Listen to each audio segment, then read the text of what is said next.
Olá pessoal, tudo bem? Sejam bem-vindos a mais uma aula. Vamos falar aqui sobre taxas e depois vamos falar sobre contribuições, contribuição de melhoria. Vamos lá. As taxas, elas estão também na Lei 11.651 de 91 de Goiás. É um assunto que não é tão relevante assim no que tange a arrecadação. É óbvio, não tem como a gente comparar a importância do ICMS nem com o IPVA, né? Ainda mais com taxas e com contribuição de melhoria. Porém, normalmente em prova, a gente tem uma questãozinha, duas questõezinhas sobre esse assunto. Tá? Normalmente é algo bem residual. Já aconteceu, né, de bancas pirarem, né, e cobrarem bastante coisa nada a ver, né, que tem menos importância. Por exemplo, na Cefaz de Rio de Janeiro, eles cobraram legislação não tributária, receitas não tributárias, legislação das receitas não tributárias. O último concurso, antes do concurso passado agora, o anterior, 2011, 12, não lembro, tinham pedido e não tinham cobrado nenhuma questão. Né? Foram uns 3 ou 4 concursos que você faz no Rio de Janeiro e nunca tinham cobrado. E aí surtaram e cobraram agora no ano de 2025. Então as bancas, às vezes, elas dão essas alopradas.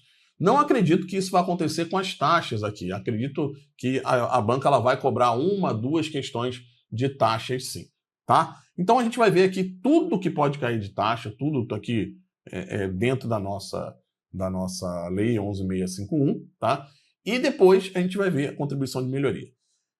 Quem já estudou o direito tributário sai na frente aqui. Por quê? Porque o conceito, né, é o mesmo do direito tributário e muitas coisas aqui na legislação ele traz cópia, né, ou algo muito parecido ao que tem no CTN que vocês estudam no direito tributário com os professores aqui do Estratégia. Então, serviço específico, né, divisível, então o exercício regular do poder de polícia, o que é um exercício regular, efetivo ou potencial, o que é efetivo, o que é potencial. Então isso tudo, né, vocês têm, é importante que vocês comecem essa aula aqui já tendo essa noção. Tá? Vou passar aqui de novo, vou explicar, claro, mas não com o objetivo ali de esgotar todo o assunto lá do CTN. Né? O objetivo não é o direito tributário aqui, sim a legislação. Claro, né? Como eu falei, vou ter que dar uma basezinha, vou ter que uniformizar aí o conhecimento para vocês entenderem a taxa aqui, mas o aprofundamento de taxas dentro do CTN é lá no direito tributário. Tá? Aqui a gente vai ver taxas, que é o mesmo conceito, é o mesmo tributo, mas com base na Lei 11.651, ou seja, como pode cair na prova de legislação.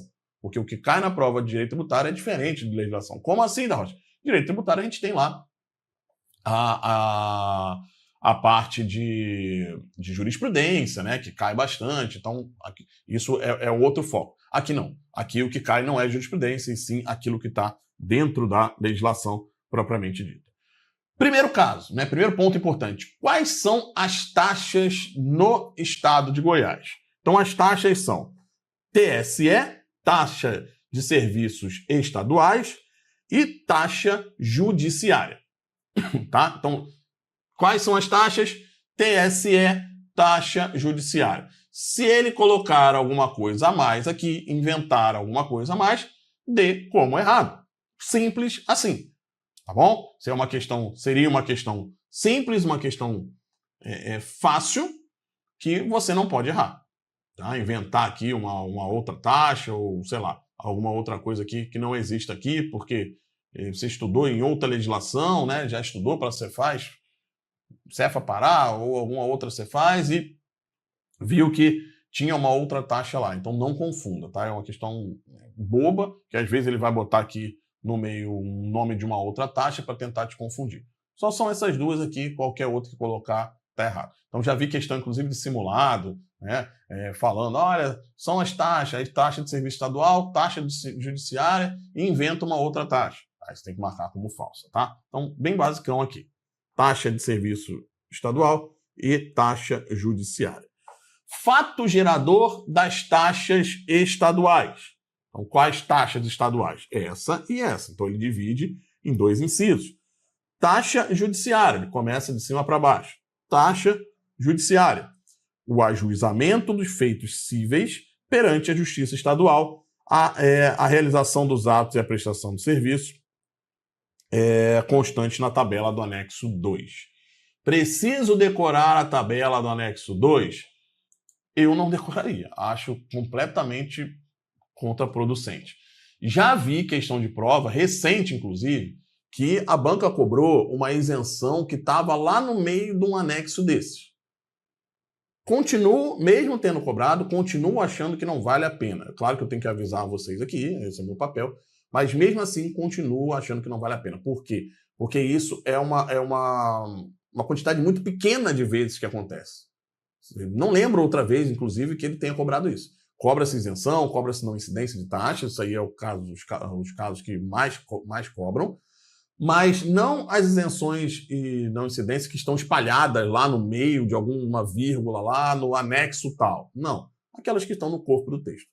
Então, quer dar uma olhada, quer dar uma fuxicada a mais? Eu não faria. A gente já tem muita coisa para decorar e a chance é mínima. Não é impossível, mas a chance é mínima. Então, basta, no meu ponto de vista, saber que o fato gerador da taxa judiciária é o ajuizamento de feitos cíveis perante a Justiça Estadual e a realização dos atos e a prestação de serviços que estão lá previstos no anexo 2º.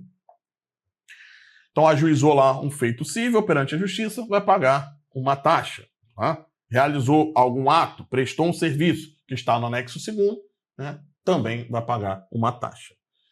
Taxa de serviços estaduais, o exercício regular do poder de polícia ou a utilização efetiva ou potencial dos serviços públicos específicos e divisíveis prestados ao contribuinte ou postos à sua disposição, discriminados na tabela do anexo 3. Também vale a mesma situação. Eu não olharia para a tabela do anexo 3. Tá? Bom, tudo que está em vermelho aqui é extremamente interessante e que é muito discutido, né, quando vocês têm aula lá de direito tributário com o Fábio Dutra ou com o Fernando Maurício.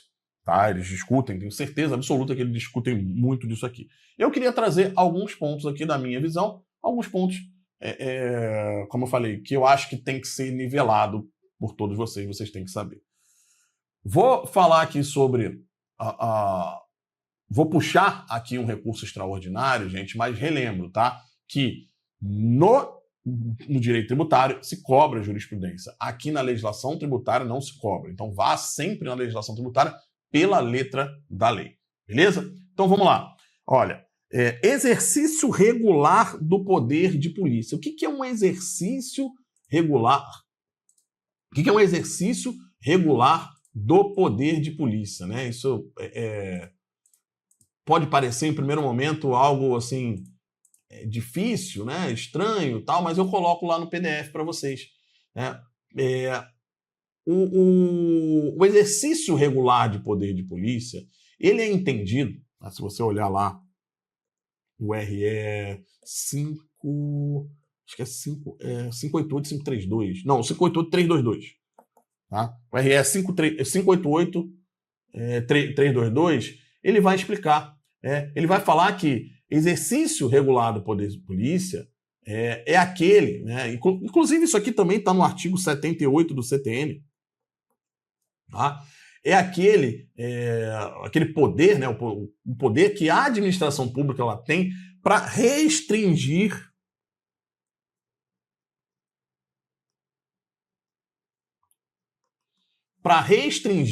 direitos individuais.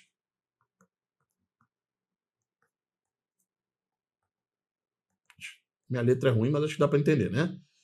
Em prol de coletivo, do bem coletivo. Em prol do bem coletivo.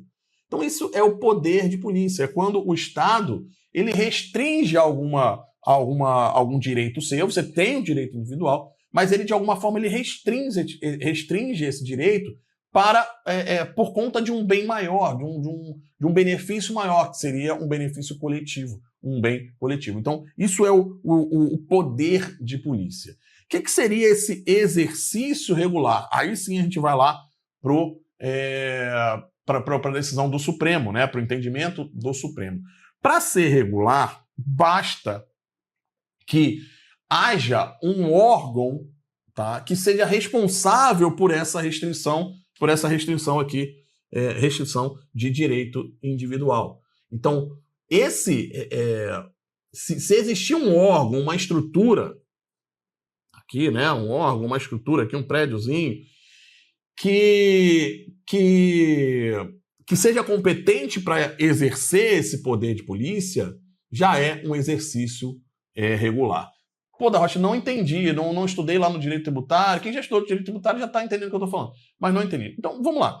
Quando o Estado ele fiscaliza, né, ele está fiscalizando ali um açougue ou um ambiente ali de limpeza, para verificar um restaurante, para verificar se está tudo ok, né? Enfim, a gente tem uma gama aí de exemplos que são fáceis de vocês verificarem, de vocês entenderem. Quando ele está fazendo isso, ele está exigindo algumas coisas, cobrando algumas coisas, ele está restringindo ali, de alguma forma, o seu direito de ter aquele negócio, um direito de ter a sua atividade, né? Porque não é do jeito que você quer, é do jeito que o Estado entende que vai ser melhor em prol, né, da coletividade. Então, alguém poderia alegar que nunca foi fiscalizado, por exemplo. Eu nunca fui fiscalizado.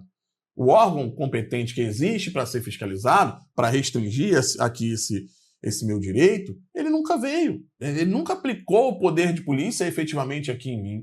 Então eu não preciso pagar essa taxa. Isso está errado. Não pode se pensar assim. Por quê? Porque o exercício regular, entende-se como exercício regular, é aquele que está ali para fiscalizar. Se ele te fiscalizou ou não, ele está, da mesma forma, exercendo o poder de polícia dele. É que muitas vezes ele não tem perna, por exemplo, para fiscalizar todo mundo, para fazer tudo com todo mundo. Então ele está fiscalizando outros em prol da coletividade. Então não é porque você não sofreu determinada fiscalização, determinada atividade estatal, que você não vai ser obrigado a pagar aquela taxa. Então, resumindo, exercício regular do poder de polícia basta, para caracterizar esse exercício regular, basta que haja um órgão competente, uma estrutura competente para praticar o poder de polícia, para exercer o poder de polícia. Se ele está exercendo efetivamente ou não, não interessa. Continua sendo exercício regular do poder de polícia. Então, esse é o primeiro fato gerador, diria, da taxa de serviço estadual. É o exercício regular do poder de polícia. Que é o quê? Essa restrição de direitos individuais em prol da coletividade. Tá? Beleza. Agora vamos para a segunda parte. Aqui. A utilização efetiva ou potencial de serviços públicos específicos e divisíveis, prestados ao contribuinte ou postos à sua disposição. Agora a gente está falando de serviços, né? Utilização de serviços públicos. Então você está utilizando um serviço público, você paga uma taxa por isso. É a remuneração do serviço.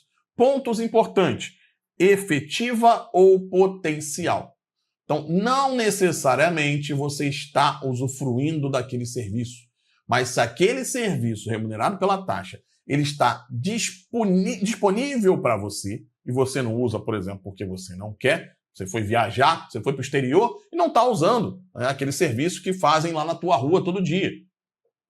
Determinada coleta lá, de lixo, alguma coisa assim. Né?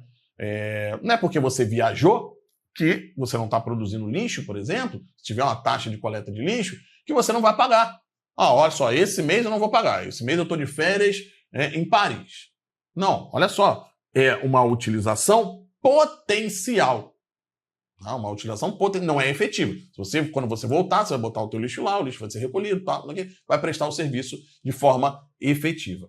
Mas potencialmente também a prestação de serviço potencial também sujeita ao pagamento de taxa, também é considerado fato gerador das taxas. Esse serviço público ele tem que ser específico e divisível. Já vi assim, mais de 10 questões de prova que trocam esse divisível aqui por indivisível, tá? Muita atenção a isso. Específico e divisível, prestado ao contribuinte ou posto à sua disposição. Então, tem que ser algo específico, não pode ser algo genérico. Tá? Vocês estudam isso aqui no direito tributário, né? Já estão aí craques pra caramba. E com certeza vão tirar isso aqui de letra. Se não estudaram lá no direito tributário, vão dar uma olhadinha lá. Tá?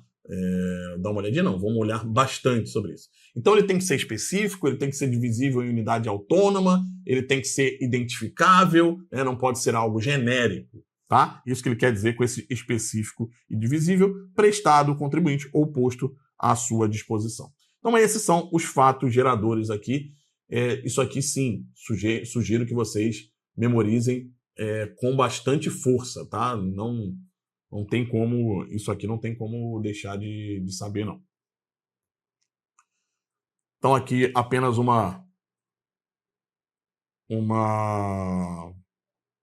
resuminho para vocês.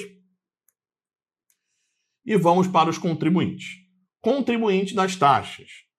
Vamos lá. Taxa judiciária é o autor da ação, não é aquele ali que entra com o processo, né? Vamos dizer assim, ou a pessoa a favor de quem se praticam os atos ou se prestarem os serviços previstos lá no anexo 2º. Então, é aquela pessoa que entra com o processo, ou então quem é beneficiado por algum serviço que está sujeito à taxa. Então, anexo 2º lá vai falar da taxa judiciária, as hipóteses, né, os serviços. Se alguém se beneficiar de algum daqueles serviços, ele é contribuinte. E se alguém entrar com uma ação, ele também é contribuinte da taxa judiciária.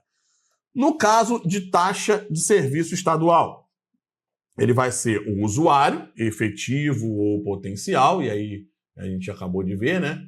É um alcance bem mais amplo, dos serviços sujeitos à sua incidência ou o destinatário de atividade inerente ao exercício do poder de polícia. Então aqui já é um pouco mais visível, assim, de fácil visualização para a gente. É aquele que está usando o serviço. O fato tirador não é a prestação do serviço, né? Específico, divisível, colocado à disposição, utilização efetiva ou potencial. Então, quem está utilizando, né, quem é o usuário desse serviço específico ou divisível, é o contribuinte. Ou, se for o poder de polícia, é o destinatário desse poder de polícia. Quem está sendo restringido de direito em prol do coletivo. O proprietário, titular domínio ou possuidor a qualquer título, cadastrado conforme dispuser o regulamento, de bem imóvel edificado na zona urbana ou rural do estado de Goiás, tratando-se da taxa devida pela utilização potencial do serviço de extinção de incêndio prestado pelo Corpo de Bombeiro. Então, é o dono ali, né, ou o possuidor do bem imóvel na zona urbana ou rural, no que se refere à taxa lá de serviço, que sobre a utilização potencial de serviço de extinção de incêndio. Então vai ter lá no anexo uma utilização de serviço relacionado ao bombeiro, e quem é o contribuinte? É o proprietário daquele imóvel, é o possuidor daquele imóvel, é o titular do domínio útil daquele imóvel. Como eu tinha falado para vocês, gente, a aula de taxa é uma aula bastante leitura, tá? Bastante assim, não tem muita complexidade em relação, quando a gente compara com o ICMS, por exemplo, que tem muita explicação, débito para cá, crédito para lá, faz a apuração, exemplo do dia a dia, como a gente fala, os casos lá de vedação ao crédito, aí eu dou um exemplo daquilo ali, é porque a taxa é mais ou menos assim, meio que automático. Vai lá, pagou, acabou. Né? Não tem muita fiscalização sobre isso, assim, de uma forma muito grande, até porque o dinheiro é muito pouco comparado ao ICMS. Né? C. A pessoa natural ou jurídica que exerça atividade sujeita ao controle e à fiscalização sanitária destinadas à promoção da saúde, proteção contra a doença, agravo, prevenção, limitação de dano ao indivíduo, bem como a destinada a produzir, beneficiar, manipular e por aí vai, ou dispensar produto de interesse da saúde. Então é aquele que está exercendo a atividade que está sujeito à fiscalização sanitária. Dá para resumir bem aqui. Então é aquele caso de fiscalização que eu falei para vocês. Eu tenho um açougue, né? Vai ter uma fiscalização sanitária lá, um controle sanitário. Eu não posso simplesmente fazer de qualquer forma. Então eu faço uma atividade, né? Eu presto um serviço, que é o açougue lá, eu vendo algumas coisas, estou sujeito a essa fiscalização. Então, o poder de polícia, né, está em cima de quem? De mim. Então, eu vou ser o contribuinte.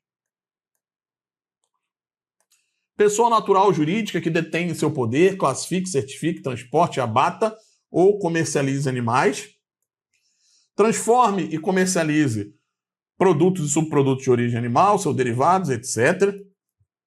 Detém em seu poder, classifique, transporte, comercialize produtos de origem vegetal. Detém em seu poder, registre, comercialize, preste serviço ou faça uso de agrotóxico e de suas embalagens vazias. Isso aqui está se referindo, gente, às atividades agropecuárias, né? Então, quem lida com esse transporte, com abate e tudo mais, ele vai ter, vai ter que ser fiscalizado, obviamente, né? Muito parecido com o exemplo aí do açougue, tá? Então, eles vão ser contribuintes da taxa de serviço estadual. Na hipótese, registre contrato de financiamento de veículo com cláusula de alienação fiduciária, arrendamento mercantil, reserva de domínio ou penhor, a instituição financeira é responsável pelo pagamento da taxa de serviço estadual. Então, quando você tem um contrato de financiamento de veículo, uma cláusula de alienação fiduciária, arrendamento mercantil, o que quer que seja, a instituição financeira ela se torna a responsável pelo pagamento, tá? Cuidado, tá? Ela não é contribuinte, ela é responsável. É o primeiro caso que a gente está vendo aqui de responsabilidade. Contribuinte é aquele que vai usar o serviço, né, efetivamente, ou de forma potencial. Então, você vai fazer um registro. Se há uma cobrança de uma taxa por isso, você que está usando esse serviço de registro. Então, você que é considerado contribuinte. Mas, nesses casos aqui, por exemplo, de alienação fiduciária, a financeira, ela é responsável. Então, ela é obrigada a falar para você, olha, tem que pagar isso, senão vão cobrar de mim. Então, o que é um arrendamento, por exemplo, um financiamento de veículo aqui com cláusula de alienação fiduciária? Você não tem o dinheiro para comprar o veículo, você vai lá numa financeira e fala, poxa, eu quero comprar esse veículo. Ela, tudo bem, eu pago o veículo para você, né? Mas vamos colocar lá no documentozinho do veículo que tem uma alienação fiduciária, ou seja, uma cláusula que permite que, se você não pagar, eu posso tomar o veículo de você. Então, se eu não pago, atraso lá as prestações, a financeira ela vai tomar o veículo de mim e vai vender para ficar com o dinheiro. E aí me devolve, se sobrar alguma coisa, né? Além do que eu devia, ela me devolve. Tá? Então, esse é um dos exemplos. Arrendamento mercantil também. Tudo isso aqui tem que ser registrado. Fez o registro, está sendo prestado um serviço para quem está fazendo o registro. Esse cara que está prestando, né? Esse cara que está recebendo o serviço, ele é contribuinte. Mas a instituição financeira, ela é responsável. Então, ela não pode fazer esse tipo de operação sem que ela certifique que haja o recolhimento da taxa, porque senão ela vai ser cobrada. E ela não vai querer ser cobrada, obviamente. O pagamento da taxa deverá ser efetuado segundo a forma, os critérios, modalidades e os prazos previstos em regulamento, estabelecido em regulamento. Preciso saber isso? Não preciso, tá? Que poderá ainda atribuir a determinadas repartições, órgãos ou funcionários, conforme convier aos interesses da administração tributária, a responsabilidade pela retenção do tributo. Então, a lei está autorizando, a lei está falando para o regulamento, olha, você pode atribuir responsabilidade. Então, você vai falar sobre prazo, você vai falar sobre como recolher, né? Você vai dar mais detalhes. Você pode atribuir a determinado órgãos, funcionários, repartições, a responsabilidade pela retenção. Então, olha, o regulamento vai falar, olha, se um registro for feito no órgão tal, né? Então esse órgão passa, o agente lá, o funcionário público, ele passa a ser responsável caso ele preste determinado serviço sem o recolhimento da taxa. Então o regulamento ele vai poder especificar isso daí. Nas ações ajuizadas ou nos recursos em que figura como requerente ou recorrente advogado ou sociedade de advogados. Cadê? Voltando. Nas ações ajuizadas ou nos recursos em que figura como requerente ou recorrente advogado ou sociedade de advogados com inscrição regular na OAB perante o Poder Judiciário Estadual, visando ao recebimento ou arbitramento de honorários advocatícios, a taxa judiciária, as custas processuais e o preparo recursal serão recolhidos apenas ao final pela parte vencida, tá? Então, isso aqui merece um destaquezinho, tá? Esses são os processos em que o advogado, ou sociedade de advogados, no caso, está pedindo o recebimento ou então a fixação de honorários, tá? Honorários advocatícios. Nessa situação, quando o advogado está inscrito na OAB, na seção Goiás, então OAB Goiás, e ele atua como autor, ou recorrente, se for o caso, essas taxas, a taxa judiciária, a custa, preparo, ele só precisa ser pago no final do processo. Cadê? Apenas ao final. E não no início, por quem perder a causa. Quem perder a causa vai pagar essa taxa judiciária, vai pagar as custas processuais e o preparo recursal. Então não dá para se pagar antes, não faz sentido pagar antes, porque essas custas aqui, custa processual, né, taxa judiciária, elas são pagas por quem perder a ação. Então, se é por quem perder a ação, não se cobra antes, se cobra no final, porque só no final que vai saber quem perdeu aquela ação. Então, quem é que vai ter que recolher as taxas. Isso que a gente falou não se aplica às despesas com atos de comunicação processual, de construção de bens, avaliação e com realização de perícia. Então, esse benefício aí, vamos dizer assim, de pagar tudo no fim, não vale para atos que ele listou aqui, tá? Que são pagos normalmente no momento que a legislação disser, né? Normalmente antes do ato ser praticado. Então, aqui é uma parte mais jurídica da coisa, menos importante para efeitos tributários, mas é interessante saber que é pago no final pela parte vencida, porém, algumas exceções são trazidas aqui, que são partes do meio do processo ali, vamos dizer, né? Por exemplo, perícia, né? Perícia está no meio ali do processo. A avaliação, uma comunicação ali, atos de comunicação processual, que movimentam um processo, essas coisas aí do meio mais procedimentais, mais processuais mesmo, elas são pagas na regra geral, não vão lá para o final, a gente vai ver aqui os momentos aqui de recolhimento. Então, memorizem essas exceções. O pagamento da taxa de licenciamento anual de veículo poderá ser realizado em até 10 parcelas iguais, mensais e sucessivas, né? Acho um dado importante para a prova. É um dado decorebinha. Eu nunca cobraria isso se eu fosse uma banca. Na verdade, eu dificilmente cobraria alguma coisa de taxa. Mas as bancas, elas pedem, às vezes, essas decorebinhas. Então, tem que decorar essas 10 parcelas aí do licenciamento anual de veículo. 114A. Só voltando aqui, gente. Taxa, em geral, é muita decorebinha, tá, gente? Taxa não só de Goiás. De Goiás, eu diria que é uma das mais chatinhas que tem. Tem muito detalhezinho aqui, muita coisinha. Mas, em geral, nos estados, a lei de taxas, ela, como eu falei, é bem menos explicativa do que o ICMS. Ela é muita coisinha aqui para decorar, percentual. A gente vai ver aqui base de cálculo da taxa, 0,5, 1, 1,75, e aí tem que decorar, não tem como. Eu sei que muito aluno não gosta quando eu falo isso, cara, mas fazer o quê? Não tem que falar. Tem coisas que tem que ser honesto com vocês. Não adianta eu ficar aqui falando, nossa, não sei o quê, e o que cair, sendo que o que cai é uma decoreba, né? Não adianta a gente se enganar.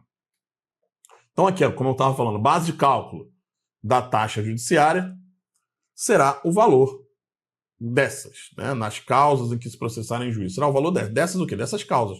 A base de cálculo é o valor da causa, tá? Na taxa judiciária. E aí vai depender, o percentual vai depender da causa, do valor da causa, tá? Vou mostrar aqui. Havendo alteração para menor do valor da causa, após a apresentação da petição inicial, é assegurado ao contribuinte o direito à restituição do excedente. Então, foi dado um valor da causa, tá? Mas, durante o processo, foi alterado esse valor da causa para um valor menor. Como eu falei, a base de cálculo é o valor da causa. Então, uma causa lá de 200 mil, a taxa vai incidir sobre 200 mil, certo? Um percentual em cima dos 200 mil. Só que durante o curso do processo, o valor da causa ele foi diminuído para, por exemplo, 100 mil. Então, o contribuinte ele pagou em cima, vamos supor que ele tenha pagado em cima de 200 mil, mas, na verdade, o valor da causa agora foi alterado para 100 mil. Então, ele tem direito a essa restituição do valor que ele pagou a maior. Vamos lá. Já sabemos a base de cálculo, o valor da causa. Beleza. Mas quanto que vai ser o valor da taxa efetivamente? Base de cálculo vezes um percentual, vezes uma alíquota. Vai ser o resultado da aplicação das seguintes alíquotas sobre a base de cálculo, limitado ao valor máximo de 140.402,40. Então, isso aqui é o limite máximo da taxa, tá? Mas ela é escalonada, gente. Então, a gente tem aqui, ó, 0,5% em causa de valor até 114 mil, mais ou menos, 1% sobre o valor que exceder 114 mil e 1,75% sobre o valor que exceder 570.906,56. Lembrando, o máximo, se chegar a bater, você multiplicar 1,75 pelo valor da causa e der um valor maior que isso daqui, o valor da taxa vai ser só, entre aspas, só esse valor aqui. Como é que é isso aqui de o valor que exceder 114.219,26? Gente, vamos supor que a gente tem aí um valor aí de, sei lá, 200 mil do valor da causa. Tá?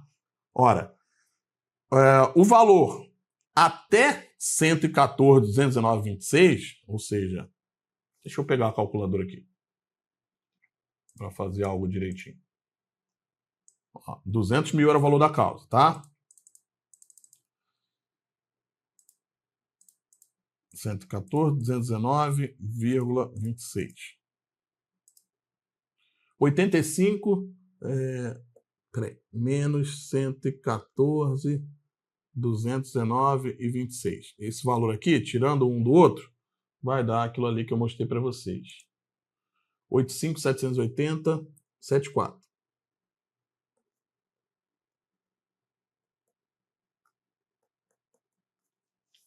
Tá?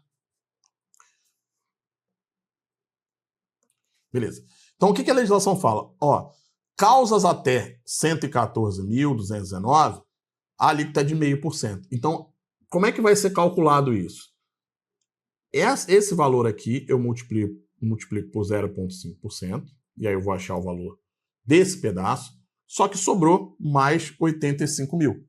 Então, sobre o valor que exceder 114 mil, o que eu vou fazer? Aplicar 1%. Então, sobre esse pedacinho aqui, eu aplico 1%.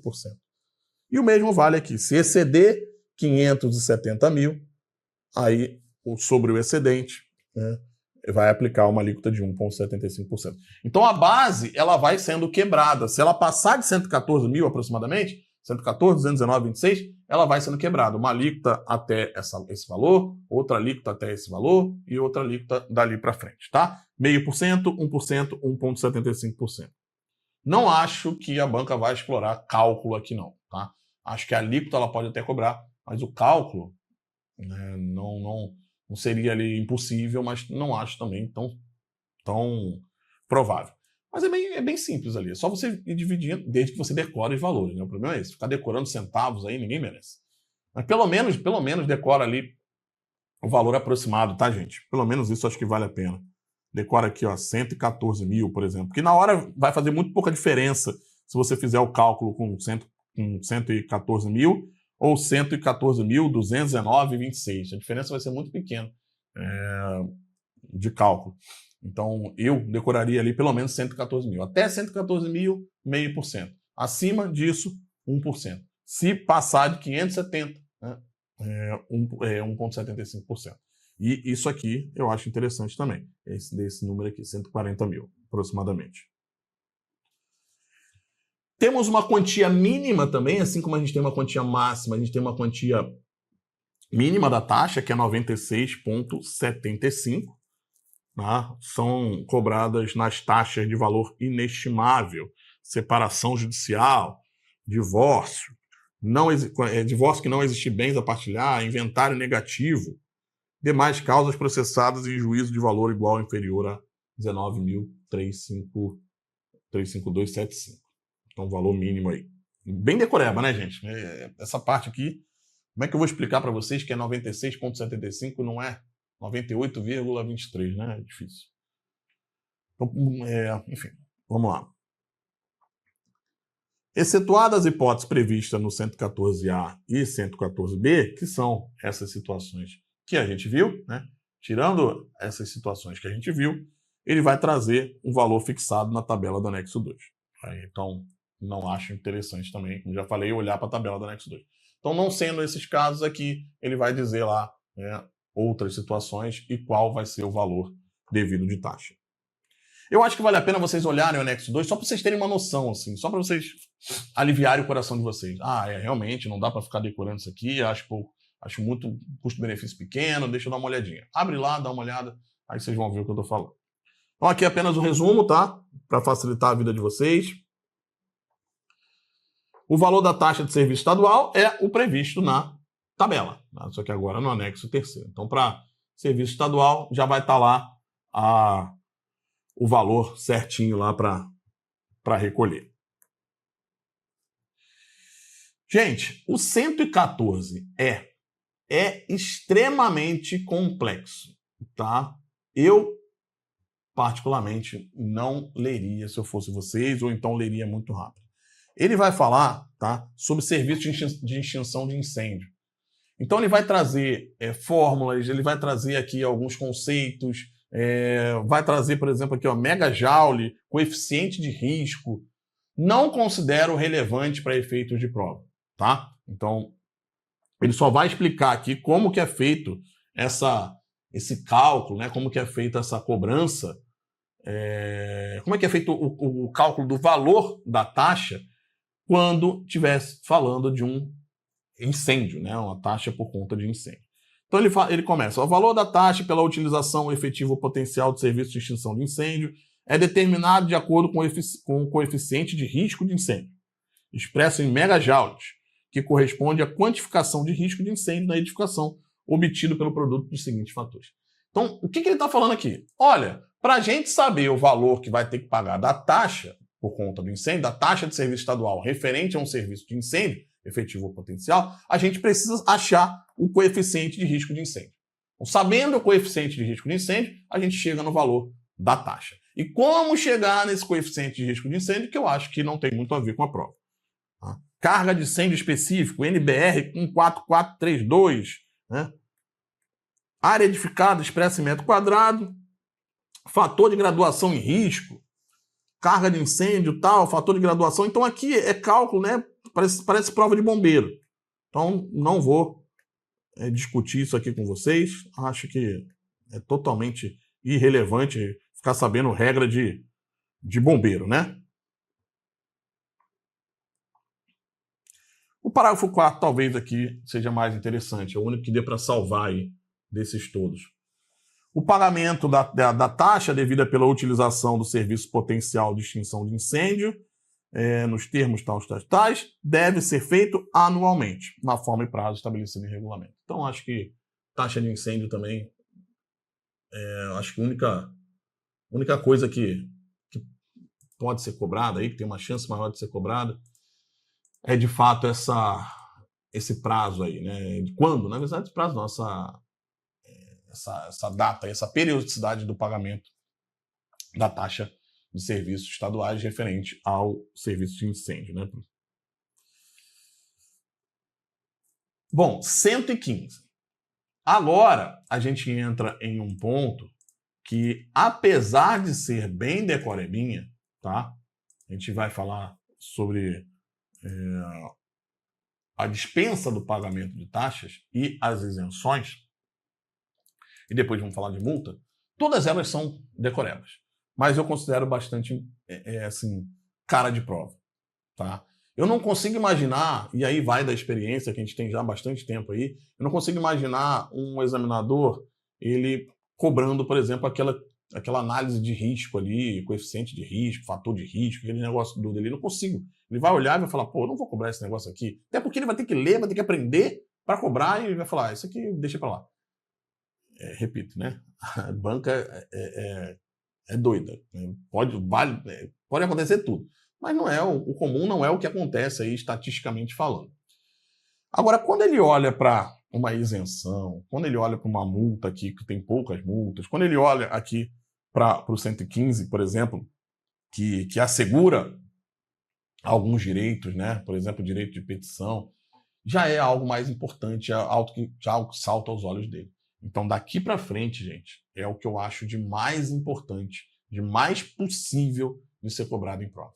Há alguns pontozinhos lá que eu falei lá atrás também, que eu dei uma certa ênfase, mas daqui para frente, falta pouquinha coisa, mas daqui para frente eu acho que é a parte assim, mais relevante para efeito de prova, com mais chance de cair.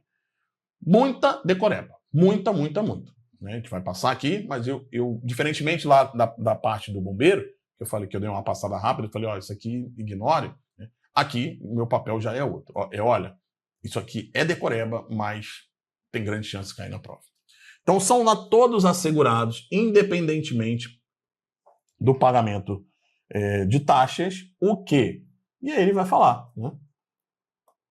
O direito de petição, em defesa de direitos ou contra a ilegalidade ou abuso de poder, e a obtenção de certidões, né? Que são dispositivos constitucionais, né? Então aqui são casos que a própria Constituição ela retira, né, a competência dos estados para cobrar taxa sobre isso aqui. Então, o direito de peticionar, né, para defender seus direitos, para ir contra a ilegalidade ou abuso de poder, quando ele quiser obter certidões em repartições públicas para defender seus direitos também, esclarecer alguma situação de interesse pessoal, não precisa pagar taxa. E agora é a isenção. No caso da isenção, gente, a gente tem aqui, deixa eu voltar aqui, não é um afastamento constitucional. Né? A gente tem ali, no 115, a gente tem uma imunidade mesmo, né? Não pode cobrar. O Estado não poderia cobrar, por exemplo, uma taxa para um contribuinte, para um determinado cidadão, para ele peticionar contra uma ilegalidade, para ele peticionar ali contra na defesa de um direito dele. O Estado não poderia cobrar se ele quisesse.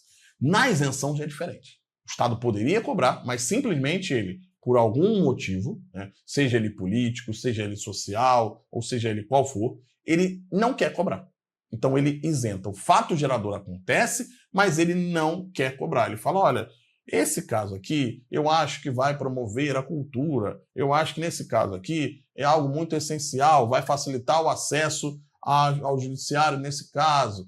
Eu acho que se eu isentar nesse caso aqui, eu vou conseguir ter um outro benefício. Então, ele não pensa só no dinheiro, ele pensa em alguma outra razão.